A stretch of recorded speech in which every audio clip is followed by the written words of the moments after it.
Buon pomeriggio a tutti e bentornati sul nostro canale YouTube. Io sono sempre Dania di Discover Messina e come ogni giorno cerchiamo di allietare questa quarantena con delle curiosità, degli aneddoti sulla Sicilia e sulla sicilianità.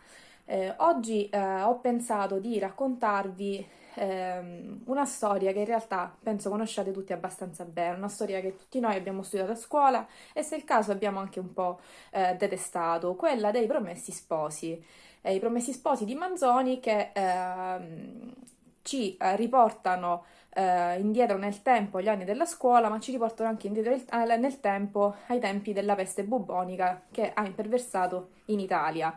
Perché questo parallelismo? Perché questo paragone? Ebbene, ne ha parlato anche Giuseppe Conte, ne ha parlato un po' tutta la stampa. Il parallelismo sta nel fatto che le stesse zone purtroppo oggi colpite dal coronavirus sono più colpite perlomeno dal coronavirus, sono le stesse che sono state colpite maggiormente anche durante la peste bubonica di cui si parla nei Promessi Sposi.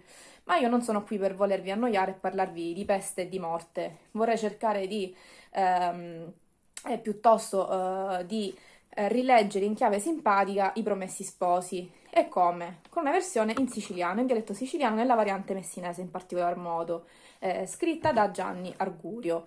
Il mio pensiero in questo momento va a tutti coloro che si devono sposare, hanno scelto l'anno 2020 come anno del matrimonio e che adesso sono in apprensione perché non sanno come andrà a finire questo matrimonio. Sentono un po' tutti i Promessi Sposi, Renzo e Lucia, osteggiati non dal Don Rodrigo di turno, ma appunto da un virus.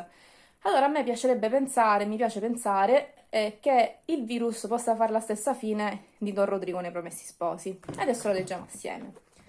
Facciamo un salto e andiamo direttamente al capitolo 31.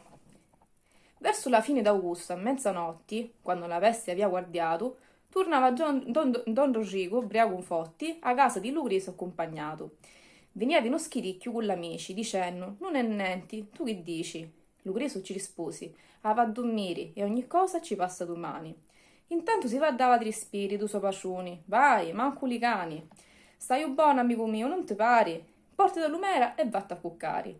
Lugriso va da sboddo più da via, una buona notte andata a riposare. Rosrico avia l'incubi e paria d'essere a nocio munna a scialacquari.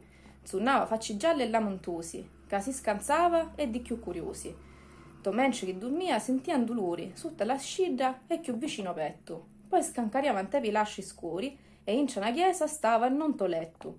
Da sopra pulpito ci comparivo Pace Cristoforo, pregata a Dio. Lo frate aveva la mano dritta isata, come un giorno in palazzotto. Ci passi vero e si suggiù filata. La frevi e l'ira più la tanagliava, ittava una voce e poi se lo spigliava. Ma ogni sogno andava dicendo, intanto a Luciforte disturbava. Mannaia puro, che sta succedendo? Ah, era un sonno che mi raccistava. Attorno ci paria tutto normale, ma aveva dolori e si sentiva male. Lo petto si toccava e non capia, si cuore palpitava con l'affanno. Una ricchia ci friscava e ci bughia. Pensavo, e che m'affera, non malanno? Poi si guardava buono lo panzoni e si vintentò un punto, no bobboloni. Guardandosi lu livido impisciato, ci vinna cemareggia e diventavo bianco. Pensando che era destinato ad andare al lazzaretto e si scantavo. Suonavo la campanello sconocchiato e compariu lu Griso. M'ha chiamato. Griso, mio fido, t'aio voluto bene. Dimmi, di te mi posso fidare? Diavoloni, e chi su me ci attieni? Stai male, lu dottore m'ha chiamare. Avacci, non parare e statti modo. Subito vai e torno, non t'hanno minuto.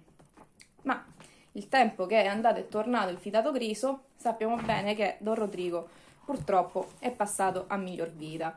Scusate gli errori dialettali, però non è facile leggere e interpretare il dialetto siciliano al contempo, chiedo venia. Volevo saltare adesso direttamente al capitolo 38 per farvi capire che dobbiamo confidare nella buona fine di questa pandemia e di tutti coloro che si devono sposare, perché alla fine Renzo e Lucia, nonostante le mille condizioni avverse, sono riusciti a convolare a nozze.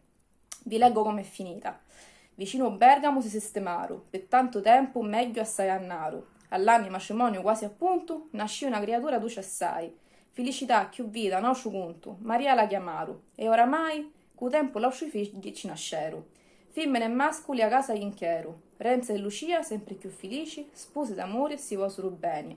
Si circondaro di tanti e tanti amici e si scudaro quando fuori peni. Iddi camparo felici e contenti e hanno restau a lingua ante denti. Questo è l'epilogo dei Promessi Sposi, con l'augurio che voi, Promessi Sposi, possiate presto convolare a nozze senza spostare le vostre date, o qualora le dobbiate spostare, comunque sappiate che arriverà il vostro momento. Per oggi è tutto, mi raccomando, se il video vi è piaciuto mettete un like su YouTube, iscrivetevi al vostro canale e ci rivediamo domani. Un abbraccio virtuale.